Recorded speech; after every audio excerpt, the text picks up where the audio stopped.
আমি এখন চলে এসেছি আমি ফুকেটে আমাদের হোটেলের নাম হচ্ছে হোটেল গ্রেস। আমি হোটেলের ভিউটা সবাইকে দেখাচ্ছি। এটা হলো একটা বসার জায়গা, এখান থেকে চলে যাচ্ছি। এটা হলো ব্যালকনি,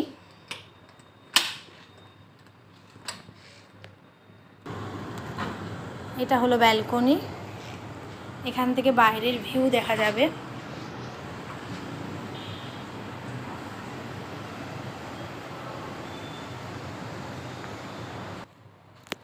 এবার আমি তোমাদের রুমের ভেতরটা দেখাচ্ছি। এটা হলো রুমটা, এটা হলো টিভি, এটা হলো ড্রেসিং টেবিল,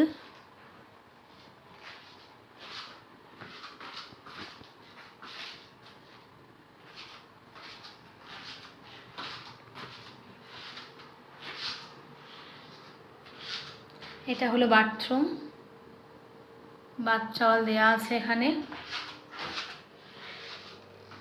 এখানে বাথ অ্যাক্সেসরিজ সব দেওয়া আছে। এটা হচ্ছে স্নান করার জায়গা।